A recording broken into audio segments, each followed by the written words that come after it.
كم يمسكم كبرات على توزينا النهو حالتات تقرأي والسنتي بوتاتات يقوزاترو أبزلولون أديس أبا قص مقسقاس أبزس قلوان منقست إثيوبيا لهم سولوس أواج حسوس وان أوجو منقستاو معخنا الزينا فانا أبزرقوحو حابريتا إز أواج استقالها قدما منستر أبي أحمد زيقاتات براتال إلوم أنصار إتوم أشبرت إلوم زسوعوهم حالتات نفسهم ككلاخلو دحر منقارهم كلتو معلتات دونجيو إيو بمسارة حبريت أجدلوز زينا رويترز دما برد زلوم نبرت أديس أبابا كمزقابون نفسهم نمكلخال كقربون بسبب سلطان دوم سولوس ممرح يوريد اللهم الله إثيوبيا كمزيز مسلنا هسوس وان زعوجت أبلكاتي تكلتشن عصر شمونتن عما تمرد كدمي قدما مستر أبي أحمد نفس سلطان ممسومي نيرو أبتوان ساعات حلافون تأوجو نيرو أجرجلوز زينا رويترز كم زمل كتوم من محضر كتما أديس أبابا نام منبري أبايتي النازورة زيقاتات أسوارم كمزقبون بخباب يوم كترنافون ممرحي أوريد الله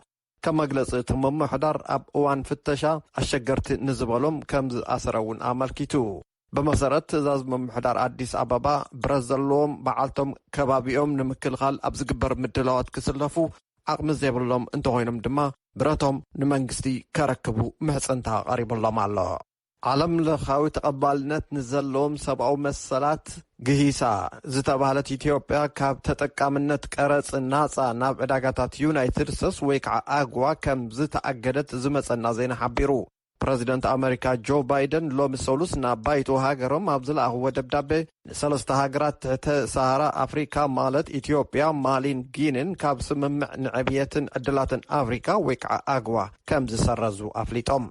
بريزيدنت بايدن أمال اختم زن سلسة هاجرات بزقبرو تحسد سبعو مسالات نتسمم زفرس بمخانو كاب تعدلات كالي ون كم زوصنو قاليصهم ኢትዮጵያ ካብቲ ውዕል ክትወፅእ ዘገደደ በቲ ዝፍፀም ዘሎ ከቢድ ጥሕሰት ሰብኣዊ መሰላት ክኸውን ከሎ ንጊኒ ድማ ናብ ቅዋማዊ መንግስቲ ንምስግጋር ዝተረኣየ ፃዕርን ተበግሶን ስለዘየለ ማሊ እውን ብተመሳሳሊ ድሕሪ ዕልዋ መንግስቲ ናብ ህዝባዊ መንግስቲ ንምስግጋር ብዛዕባ ዘሎ ሓጓፍ እዩ በመሰረት ጽሑፍ ፕረዚደንት ባይደን እቶም ፕረዚደንት ወሲኾም መንግስቶም ምስ ሰለስቲአን ሃገራት ንሰላማዊ ስግግርን ዝሓሸ ድሕነትን ጽምዶ ክገብር ዳኣይ ጽንሐ እምበር زاجد وسيد كم زي ترخبو أمريكتهم سلازي كأيولو أتم بريزيدنت إثيوبيا جينن مالين بقطاطرة أوروباويان كابحتي تر جميرا تربحتي أقوى كم زي هنا من البات كيدي ممحياش مزرعة دما داقم كسنبرا زغلا انت خوينن ككتاتلو مخانم أمريكتهم يونايتد ستيتس إثيوبيا 1,552,509 كتابة صار كوفيد 19 كم زلقست إمباسي يونايتد ستيتس أب أديس أبابا فليتو أمريكا إثيوبيا أزوم كتابتات زلقست ولا حانتي بوليتيكا ومتأسسار كيمبرت هيوت سب نمدحان كابزلوا تقداس النترح خمزخونون اتمجلس تقيس الله بمسارة مجلس يونايتد ستيتس أمريكا كاب حملة ننز أبزلو جزي إثيوبيا أستات 4 مليون كتابة كوفيد 19 كمز لقست أفليت الله زد حرواي لكسي كتابة صار كوفيد 19 يونايتد ستيتس نحنت هاجر كاب ذهبتو اتي زبزح كتابة كمز هنا نمفلات تخيل الله أبزوا بورونا إثيوبيا نزت تغسط حدقة دركي قداتو نمقلباس زحقس 5 مليون كرشي كمز تأكبه ودبتي حدا تبقسو قاليصم أبحبراو ميديا تبقسو مناسي VOA كمز قالتو نتستأكبه جنزب دام قدات يباسحوه كمز جمرون جاتان بونيا قاليصلو جاتاني وسيخو اتي زاقد تأكبه جنزب زناق يكونن انت قونا توساخ رديت يدل ايو كم زبالة قلبو داويت زلاخو ريبورت غيس الله نعمتات زلق حما كونتات ايار زتنقو اب عالم استخصته فلا ما يتميت اب مداغاسكار ناشحات سبات كم زتقوم بروغرام مقبع عالم افليتو نحمشت عمتات زلق الدرقي مس حصاز حواسه ببلاس سايكلون تباهيلو زصوع حدقا كونتات ايار كمون وراران بطان يقاد زلو كونتات سطتات دماميروم نهزبتات نابتميت كم زبقعهم اتزينا يحبر لسنك زوم ستاتقصو صقامات دمر وصيد داركن استات حدا نتو 3 مليون مداغاسكاراويان بكبد تميت يساقيو ألو دايركتور بروغرام مقبع عالم أبوينو مانغوني استات 30,000 حزب مداغاسكار بتميت يساقي ألو إلهم ማንጎኒ ወሲኾም ኣማይታ ሸሓት ሰባት ዝብላዕ እኽሊ የብሎምን ንዘርኢ ዝጥቀምሉ እኽሊ እውን ጸንቂቖም እዮም ገለ ሰባት ንምንባር ኢሎም ግላዕ በለስ ሓሳኹን ኣንበጣን መብላዕ ጀሚሮም እዮም ካልኦት ድማ ማይ ንምዕዳግ ኢሎም ካብ 30-40 ኪሎ ሜትር ርሕቀት ይጓዓዙ ኣለዉ ይብሉ ፕሮግራም መግቢ ዓለም ንግዳድ ደርቅን ጥሜትን ማዳጋስካራውያን ንምሕጋዝ ሓገዛት ኣብ ምትእኽኻብን ኣብ ምዕዳልን ከም ዝርከቡ እውን ጠቒሶም ኣብ ሶማልያ ንዝተሰውረት ኣባል ክፍሊ ስለያ ዝነበረት ኤክራን ተህሊል ፈራህ ኩነታታ ንምፅራይ ዝተጀመረ መስርሕ ከም ዝተኣጓጎለ ሓደ ኣባል ቤት ምኽርን መንግስታዊ ሰበስልጣንን ገሊጾም ብመሰረት ሰበስልጣን ፍትሕን ስለያን ሶማልያ ኣብ ክፍሊ ስለያ ዝሰርሑ ሰበስልጣን ካብ መንግስታዊ ማሕበራት ወጻኢነት መስርሕ መጻረይ ክቕጽለሉ ኣይፍቀድን ከም ዝበልዎም ሓቢሮም ብዘይካዚ ንምክትታል ፍጻመታት ዝተጻወዱ ቪድዮ ካሜራታት ክትሪኡ ኣይትኽእሉን ከም ዝበልዎም እውን እቲ ዜና ይሕብር ክፍሊ ሃገራዊ ስለያ ሶማልያ ባዕለይ እየ ዘጻርዮ ከም ዝበለ እውን ዝመጸና ዜና ጠቒሱ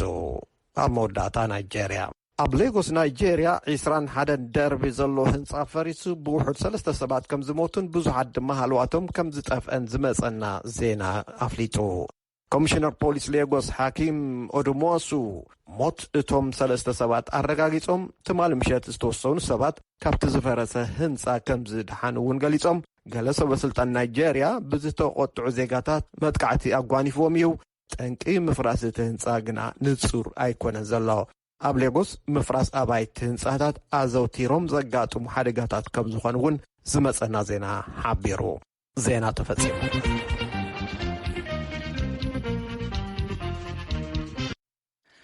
ነመስግን በትረን ዜና እዚ ራድዮ ድምፂ ኣሜሪካ እዩ ኣማስዩ ካብ ኤምባሲ ኣሜሪካ ኣብ ኢትዮጵያ ዝወፀ መልእኽቲ ክነቕርበልኩም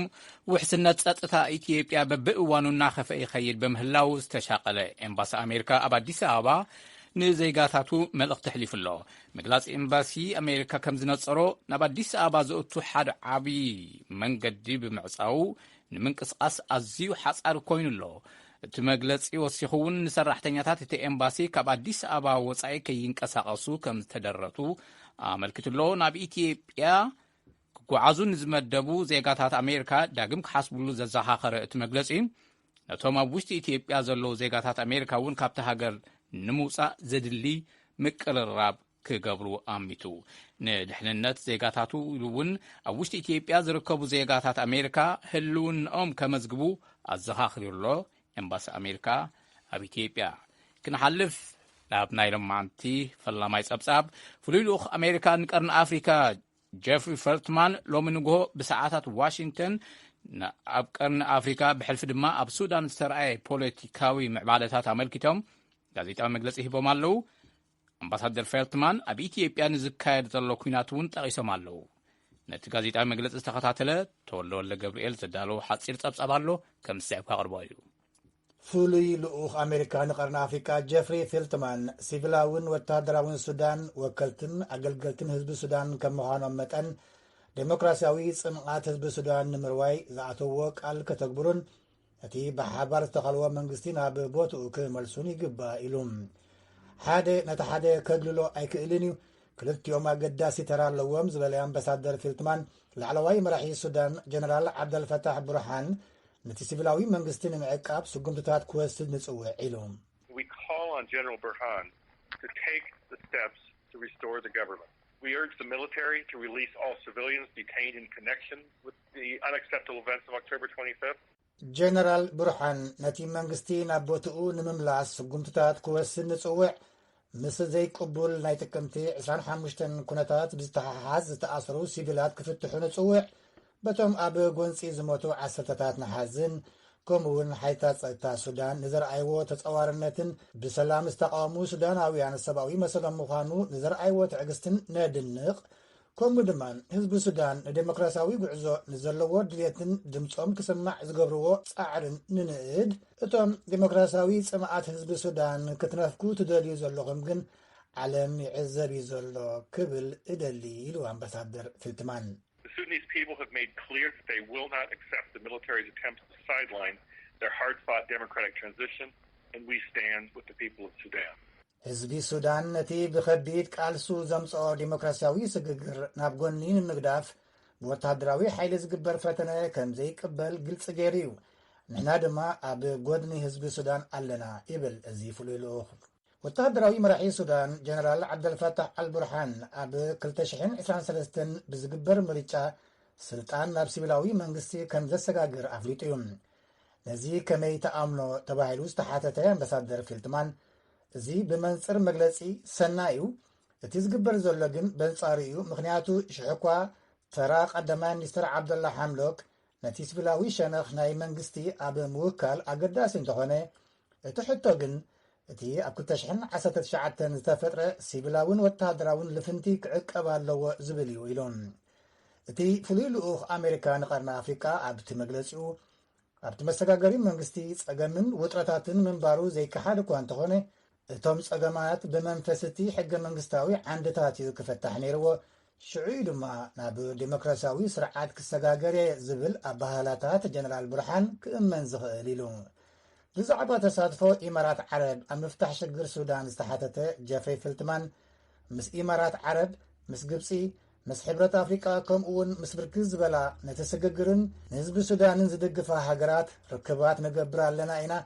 እቲ መጥመሪ ጉዳይ ግን ተገዳስነት ኣብ ርግኣት ሱዳን ኢሉ ጋዜጣዊ መግለፂ ኣሜሪካዊ ፍሉይ ልኡኽ ጀፍሪ ፊልትማን ብዛዕባ ኩነታት ሱዳን ይኹን እምበር ብዛዕባ ሰብኣዊ ቅልውላው ኢትዮጵያ እውን ተሓቲቱ ነይሩ ኣምባሳደር ፊልትማን ዩናይትድ ስቴትስ በቲ ዝምዕብል ዘሎ ኩነታት ኢትዮጵያ ኣዝያ ከም ዝተሻቐለት ካብ መወዳእታ ሰነ ጀሚሩ እኹል ሰብኣዊ ሓገዝ ናብ ትግራይ ዘይምእታው ጥሜትን ዓጸቦን ክረኣይ ምጅማሩ በቲ ኣብ ክልል ኣምሓራ ዝቐጸለ ውግእ ኣማኢታ ሸሓት ኣምሓራ ክፈናቐሉ ምኽኣሎም እዚ ኩሉ ተደማሚሩ ከቢድ ሻቕሎት ከም ዝፈጠረ ድሕሪ ምጥቃስ ኩሎም ወገናት ነቲ ኩነታት ካብ ምንህሃር ክቁጠቡ ንጽውዕ ኢሉ We're calling on all parties to this conflict to find ways to de-escalate the situation. ኣብቲ ግጭት ዝሳተፉ ዘለዉ ነቲ ኩነታት ዘህድእሉ መንገዲ ክፈጥሩን ሰብኣዊ ሓገዝ ናብ ተጸበይቲ ክበጽሕ ዕድል ክኸፍቱን ከምኡ ናብ ዘተ ምቁራጽ ተኽሲ ክኣትውን ንጽውዕ እቲ ኩነታት ከቢድ ኮይኑሎ እናገደድ ድማ ይኸይድ ኣሎ እቲ ግጭት ኣብ ሰሜናዊ ኢትዮጵያ ካብ ጅመር ዓመት ኮይኑ እቲ ግጭት ደው ንምባል ወይ ናብ ልዝብ ንምእታው ዝደሊ ወገን ግን ዘሎ ኣይመስልን ይብል ጀፍሪ ፊልትማን ኣምባሳደር ፊልትማን ኣብቲ ብዛዕባ ሱዳን ዝሃቦ ጋዜጣዊ መግለፂ ኣብ መፀዊ ዘረብኡ እቲ ወተሃደራዊ መሪሕነት ሱዳን ብዛዕባ ኣብ መሰጋገሪ ስርዓት ሱዳን ዘለዎ ስኽፍታ ኣብ ምምላስ ካልእ መንገዲ ንምድላይ መታን ክጥዕም ኣህጉራዊ ማሕበረሰብ እቲ ጥቅምቲ 25 ዝተፈጸመ ኩነታት ክዕጸፍ ይደልሎ ክብል ተላብዩ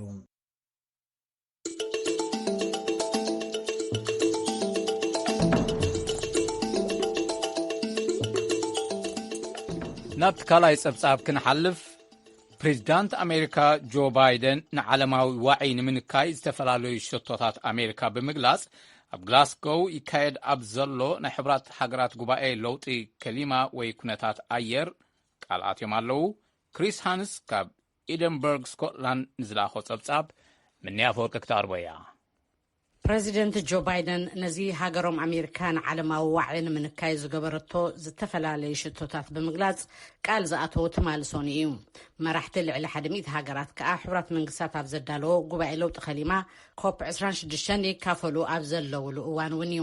ኣብ ሚያዝያ ኣብ ዝተኻየደ ዋዕላ መራሕቲ ኣብ ጉዳይ ከሊማ ኣሜሪካ ክሳብ 2030 ዓ.ም ኣብ ዘሎ እዋን ንዝወፅእ ጋዝ ካብቲ ኣብ 2005 ዓ.ም ዝነበረ ዝተሓተ ብ50 ክሳብ 52 ሚእታዊ ንምንካይ ዘኽእላ ዓብዪ ሸቶ ከም ዝቐመጠት ገሊጹ እዩ ዝበሉ ባይደን ኣስዒቦም to the world, the United States is not only back at the table, but hopefully leading by the power of our example. ኣሜሪካ ናብ ማኣዲ ዘተተመሊሳ ጥራይ ዘይኮነትስ ተስፋ ገብር ብሓያል ኣብነትና ከም እንመርሕ ንዓለም ምርኣይ እዩ ኢሎም ኣለዉ ከምኡ ኮይኑ ከም ዘይጸንሐ እፈልጥ ግን ምምሕዳረይ እዚ ኣብ ለውጢ ከሊማ ዝተኣትወ ቃል ዘረባ ጥራይ ዘይኮነስ ተግባራዊ ከም ዝኸውን ንምርኣይ ምምሕዳረይ ዝያዳ ሰዓታት ይሰርሕ ኣለውን ኢሎም ኣለዉ እቶም ሸቶታት ኣብ ልዕሊ እቲ ቀዳሞት ዓለም ለኸ ስምምዓት ብተወሳኺ ሓደስቲ ኣሜሪካ ዝኣተወቶም ቃል ብዛዕባ ከሊማ ኣፍልጦን ንቕሓትን ንምውሳኽን ህፁፅ ውጥን ንምክልኻል ዋዒ ዝውዕል $3 ቢልዮን ጥቕሉል ገንዘባዊ ውጥን እዩ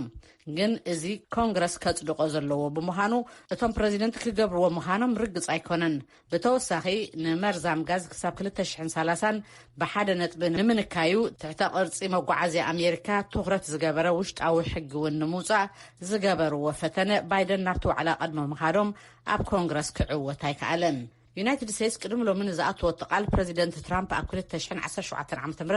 ካብቲ ናይ ፓሪስ ስምምዕ ከሊማ ንዩናይትድ ስቴትስ ብምውፅኦም ሃሲሱ ይጸኒሑ ባይደን ናብ ስልጣን ምስ መጹ ግና ኣብታ ፈላሚት መዓልቶም እዮም ንዩናይትድ ስቴትስ ናብቲ ስምምዕ መሊሶማ ባይደን ሩስያን ቻይናን ንመርዛም ጋዝ ንምንካይ ሓድሽ መደባት ብዘይ ምግላጸን ቅሬቶኦም ገሊጾም ኣለዉ ፕሬዚደንት ሩስያ ቭላድሚር ፑቲን ኣብ ዝዋዕላ እውን ኣይተኻፈሉን መንግስቶም ክሳብ 2060 ዓ.ም ኣብ ዘሎ ግዜ ካብ ካርቦን ነጻ ዝገብር ስትራቴጂ ብሶኒ ያጽዲቑሎም ወሃብ ቃል ክሬምሊን ድሜትሪ ፔስኮቭ ብሶኒ ንሪፖርተራት ከም ዝበልዎ ሩስያ ብንጹር ዕላማ ኣቐሚጥያ ሩስያ ካብ ሃገራት ምዕራብ ኤውሮጳ ሓዊሱ ካብ ብዙሓት ሃገራት ብምቕዳም ካርቦን ዝወጽሉ መንገዲ ውሑድ ገይርያ ኢሎም ኣለዉ ኣብ ዓለም መርዛም ጋዝ ብምስዳድ ፍልጥ ዝኾነት ቻይና ነዚ ንምንካይ ዝኽእል ሓድሽ ጭቡጥ ሸቶታት ከም ዘይብላ ብሓሙስ ኣፍሊጣላ ዝግበር ፍሉይ ውጥናት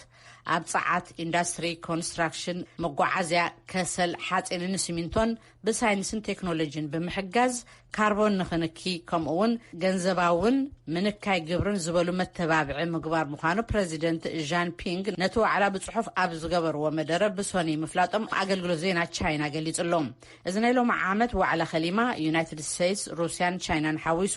196 ሃገራት ቅድሚ 6 ዓመታት ኣብ ፓሪስ ንዝፈረምኦ ቀያዲ ስምምዕ ዘደንፍዕ እዩ ዋና ጸሓፊ ሕብራት ሃገራት አንቶኒዮ ጉተሬስ ብሶኒ ከም ዝበልዎ ዓለም ካልእ ግዜ ክትጽበ ኣይትኽእልን እያ ድሕሪ ምባል ድሕሪ ናይ ፓሪስ ስምምዕ ዝነበራ 6 ዓመታት እተን ዝወዓያ ዓመታት እየን ኢሎም ኣለዉ ነቐፍቲ ግና ካብ ዝዋዕላ ኮፕ 26 ብዙሕ ትጽቢት የለን ውጥረት ዩናይትድ ስቴትስን ቻይናን ኣብ እዋን ባይደን ክሳብ ዝወሰኸ እዚ ነቲ ኣብ ለውጢ ኸሊማ ዝግበር ምትሕብባር ዘተዓናቕፍ እዩ ይብሉ ፕሬዚደንት ጆ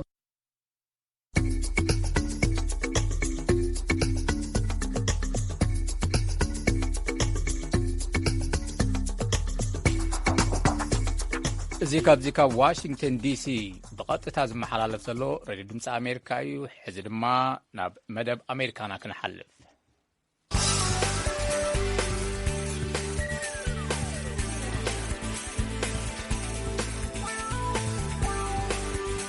በአቆጣጠር ፈረንጂ ካብ 2001 ክሳብ 2018 ናብ ዝነበረ እዋን ኣሜሪካውያን ቆልዑ ካብ ዝምገብዎ 5 ካሎሪ ሓደ ኣብ ኣባጽሕ ድማ ካብ 7 እቲ ሓደ ንጥዕና ውሕስ ዘይኮነ መግቢ ወይ ድማ ጃንክ ፉድ እዩ ብምዃኑ መንግስቲ ኣሜሪካ ጸገም ጥዕና ዘለዎም ኣሜሪካውያን ዝበልዕዎ ነገር ክቆጻጸሩ ይግባእ ዝብል ዶራ መኳራ ዘዳለወቶ ገብረ መድህን ንመደብ ኣሜሪካና ብኸምስ ስዕባ ዳልይዎ ኣሎ ካብ 10 ኣባጽሕ ኣሜሪካውያን እቶም 9 ብባዮሎጂካዊ ኣዘራርባ ወይ ብሞታቤሊዝም ጸገም ጥዕና ኣለዎም ብመሰረት ክኢላታት ናይዚ ምኽንያት ብሰንኪ ሰባት ዝበልዕዎ ምግቢ እዩ እዞም ክኢላታት መንግስቲ ኣሜሪካውያን ዝበልዕዎ ምግቢ ክቆጻጸሮ እዋኑ ክኸውን ይኽእል ይብሉ እናፈለጥና ዝበዝሕ ምህርትና ሓደገኛ ገይርና ብምምራት ንተጠቀምቲ እንገድፈሉ ክፋል ቁጠባና እዩ ይብል ዲን ናይ ኣመጋግባ ሳይንስን ፖሊስን ቤት ትምህርቲ ታፍስ ፋይድማን ናይ ልቢ ሓኪምን ዶክተር ዳሪሽ ሞዛፍሪያን ናይ መኪና ድሕነት ናይ ገዛ ድሕነት ናይ ፍርናሽ ድሕነት ናይ ሞባይል ስልኪ ድሕነት ኩሉ ማእዝን ቁጠባ ንተጠቀምቲ ክንገድፎ የብልናን ንሰባት ዝጎድእ ነገር እንተሃልዩ ክነወግዱ ኣለና ኢሉ ብምውሳኽ ሓካይም ናይ ሓደ ሰብ ጥዕና ሜታቦሊክ ሄልት ንምፍታሽ ኣብ ደም ውሽጢ ዘሎ መጠን ሽኮር ኮሌስትሮል ድፊኢት ደምን ካልኦት መዐቀኒታትን ይጥቀሙ ድኹም ናይ ሜታቦሊክ ጥዕና ጸገም ዘለዎም ሰባት ደረጃ 2 ሕማም ሽኮር ሕማም ልብን ካልኦት ከበድቲ ጸገማት ጥዕናን ናይ ምምዕባል ሓደጋ ኣለዎም ቅድሚ ድራር ምብዑ ንባዕሉ ኢንሱሊን መርፊእ ዝወግእ ሕሙም ደረጃ 2 ሕማም ሽኮር ታይፕ 2 ዳያቤትስ ካብ ግሌናርደን ሜሪላንድ ከምዚ ይብል ጥዕናና ሕሉ ምዃኑ ከም ስሩዕ ኮይኑ ይስምዓና ክንሓምም ከለና ድማ ከም ዘይልሙድ ነገር መስሉ ይረኣየና ዝኸውን ዘሎ ግን ምስ ምግቢ ብዝተኣሳሰረ ብፍላይ ኣብ ኣባጽሕ ካብ ዝህቡና ጥዕና ዘውርድዎ ሕማማት ይበዝሕ ይብል እዚ ሕሙም ደረጃ 2 ሕማም ሽኮር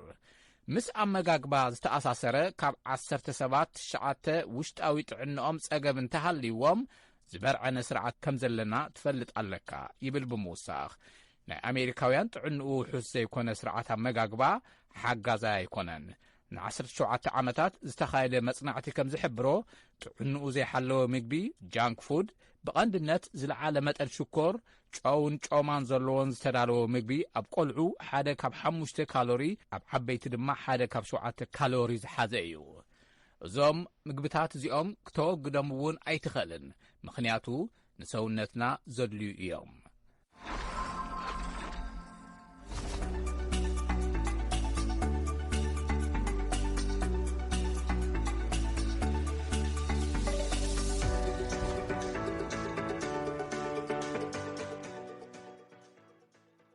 ብመሰረቱ ጥዕንኦም ሕልው ዘይኮኑ ምግብታት ሽኮር ጨውን ጮማን ዝበዝሖም እዮም እዚኦም ድማ ንምንባር ኣዝዮም ኣገደስትን ሓይሊ ዝህቡን እዮም ትብል ኣብ ዩኒቨርሲቲ ፍሎሪዳ ፕሮፌሰር ሳይንስ ምግብን ኣመጋግባን ሊንዳ ባርቶሹክ ሽኮር ኣዝዩ ኣገዳሲ ባእታ እዩ ምኽንያቱ ናይ ሰባት ኣእምሮ ዝወስዶ እንኮ ነዳዲ ግሉኮስ እዩ ነዚ ክንጥቀም ከም ዘለና ተፈጥሮ ድሌት ኣለዎ ትብል ብምውሳኽ እቲ ጸገም ነብስና ሽኮር ምብዝሑ ክነግረና ብዝኽእል ኣገባብ ኣይተሰርሐን ንዓበና ክንኸይድ ከለናን ቆልዓ ኣብ ምውላድ ክንበጽሕ ከለናን ሓቂ ንምዝራብ ተገማቲ ለውጢ ወይ ኢቮሉሽን ኣብ ርእሰና ዝኸውን ነገር ኣይግደስን ትብል ባርትሮሹክ ኣብ ንእስነት ዕድሜና ኣዝዮም ኣገደሲ ዝነበሩ እንወስዶም ነገራት ሓደገኛታት እናኾኑ ይመጹ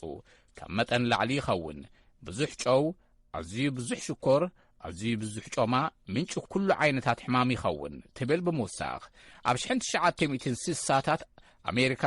ትኹረታ ጥሜት ኣብ ምጥፋእ ነይሩ ሙዛፋርያን ሓደ ካብ ክኢላታት ጥዕና ኣሜሪካ እዩ ንሱ ኣብ ኣሜሪካውያን ኣባጽሕ ዝረአ ዘሎ ጸገም ጥዕና ንምውጋድ ካብ ምውሓስ ምግቢ ናብ ምውሓስ ኣመጋግባ ምስግጋር የድሊ ይብል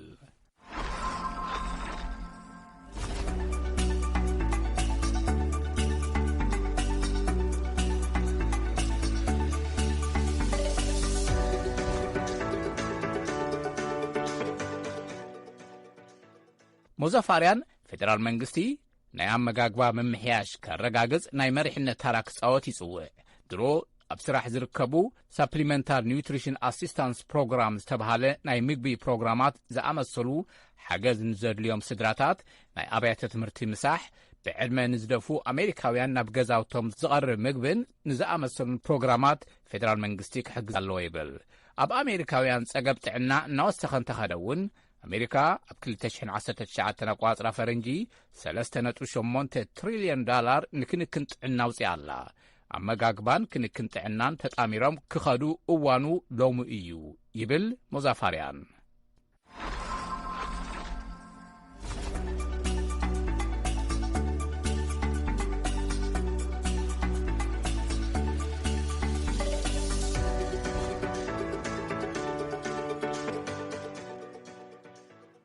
ዋይት ሃውስ ብዛዕባ ምግቢ ኣመጋግባን ጥዕናን ኮንፈረንስ ንምወዳእታ ግዜ ደው ዘበሎ ኣብ 1969 ኣቋጽራ ፈረንጂ ነይሩ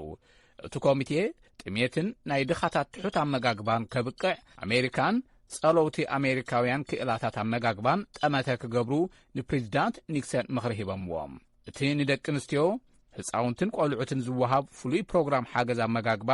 ኣብ 1969 ኣቋጽራ ፈረንጂ እዮም ጀሚሮም ናይ ኣሜሪካ ሴኔተር ኮሪ ቡከርን ኣባል ወከልቲ ህዝቢ ኣሜሪካ ጄምስ ሚክጎቨርንን ካልኣይ ናይ ዋይት ሃውስ ናይ ምግብን ኣመጋግባን ኮንፈረንስ ክካየድ ይጽውዑ ካብ ዘለዉ ገሊኦም እዮም ክልቲኦም ባርቶሹክን ሙዛፋርያንን ንምርምርን መጽናዕትን ዝኸውን ተወሳኺ ገንዘብ ከም ዘድሊ ይገልጹ ሙዛፋርያን ኣብ ኣመጋግባ ኣስተምህሮ ወሳኒ ምዃኑ እምነት ኣለዎ ናይ ኣሜሪካውያን ናይ ኣመጋግባ ስርዓት ክጽገን ኣለዎ ይብል ብምውሳኽ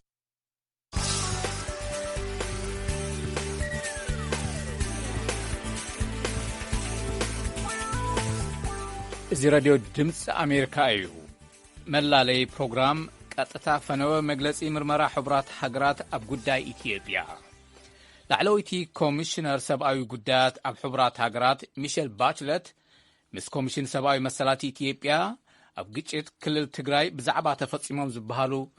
ጥሕሰት ሰብኣዊ መሰላት ከምኡውን ኣብ ልዕሊ ስደተኛታት ዝወረደ ገፍዒ ኣመልኪቶም ከካይዱ ዝጸንሑ ምርመራ መግለጺ ክህቡ እዮም። ውጽኢት እቲ ምርመራ ጽባሕ ረቡዕ 24 ጥቅምቲ 2014 ዓመተ ምህረት ወይ 3 ሕዳር 2021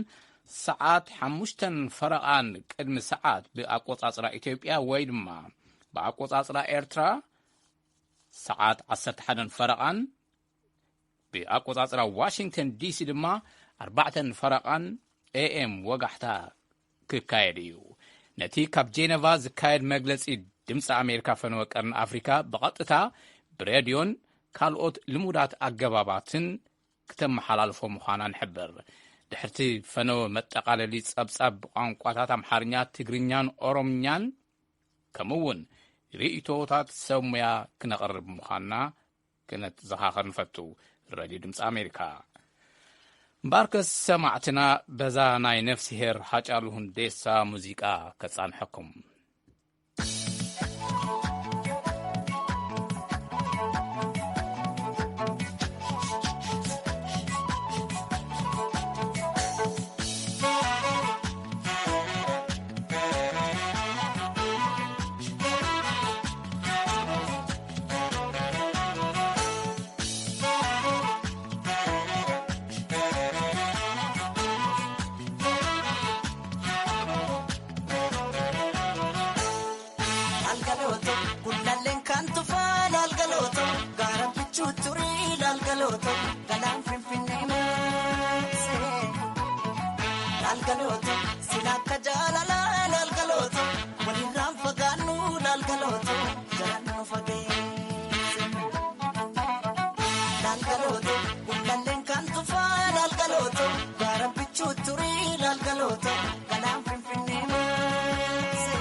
kan gargar nu baata anjarain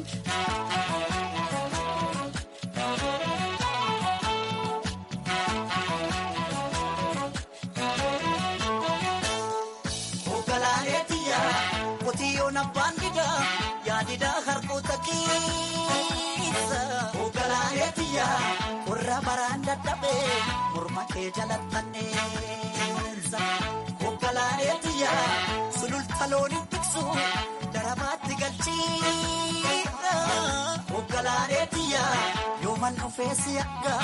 ansirraa fagoo jira maalan jira maalan jira yaga maalan jira caccabsee na nyaatee jira anin jiru wadi anin jiru yaga anin jiru kukkutee na nyaatee jira kote nami chisanii darbatee yaga kote nami chisanii darbatee እምበርከስ ዝኸበርኩም ሰማዕትና ንሎም መዓንቲ ዘዳለውናዮም መደባት እዚኦም እዮም ነይሮም። ጽባሕ ረቡዕ ክሳብ ንራኸብ ድሓን ሕደሩ ዝብለኩም ምስ ኩሎም መሳርሕተይ ብምዃን ገብረ መድህንየ ሰላም ለይቲ